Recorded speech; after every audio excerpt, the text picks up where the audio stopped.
Cinematography. December 1996, Tanzania. 5,000 girls ages 7 to 10 were part of a mass ceremony where they were forced to have their genitals cut. Of those 5,000, 20 died. These cuttings are called FGM. FGM stands for female genitalia mutilation. Health data provided by Tanzania government states that 18% of their female population of 17,658,911 are circumcised. This means that 3,178,604 women and girls are currently victims of FGM. Women in rural areas have a higher chance of being cut than those of urban areas. Laws are in place to protect women against FGM in Tanzania, yet the government is doing nothing to enforce them. Many of the young girls that are subjected to these cuttings deal with psychological issues after their ceremony. The practice of female genitalia mutilation in Tanzania is physically detrimental to young girls, maintains cultural inferiority of women, and limits their future. Definition of FGM: the removal of external female genitalia. There are mainly 4 different types of FGM. There are 3 most commonly practiced in Tanzania. The surgical removal of part or the entire clitoris, removal of the clitoris and labia minora, and the third is the removal of all external genitalia, and pharonoric circumcision.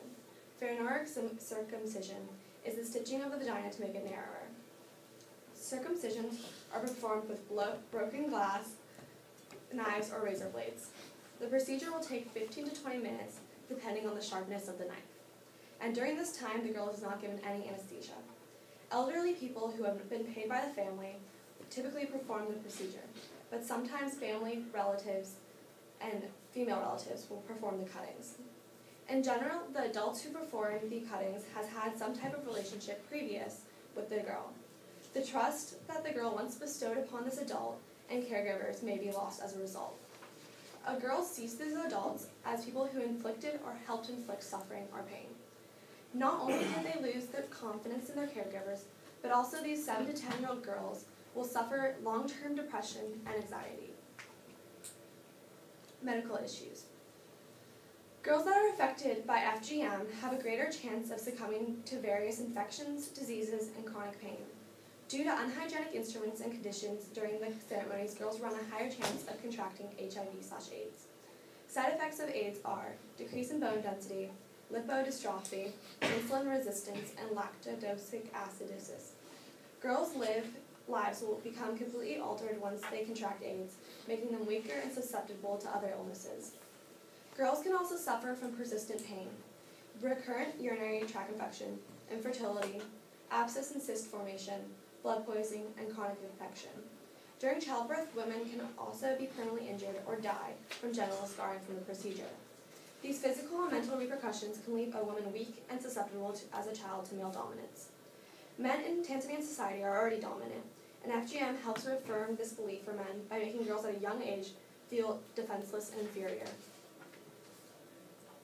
Why FGM is practiced. Circumcision of women is commonly a tribal practice and considered a rite of passage into womanhood.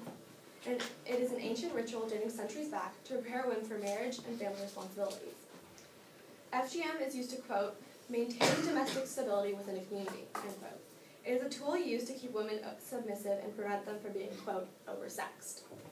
Elders and those that support FGM claim that it guarantees for these young women marital prospects, protects the girl's virginity, improves fertility, and prevents stillbirths, and prevents women from promiscuity. The only true argument that supporters use is that women that have had FGM will have guaranteed marriage prospects, because in Tanzania, men are discouraged, even prohibited, from marrying an uncircumcised woman.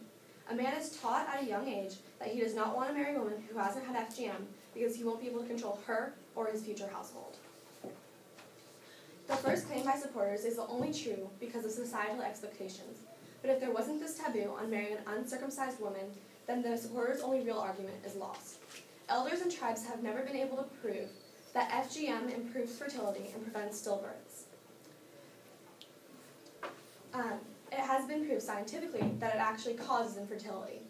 FGM has also been proven to cause sexual dysfunction. And sexual dysfunction decreases a woman's chance of becoming pregnant. The same goes for the prevent of stillbirths. It has yet to be scientifically proven.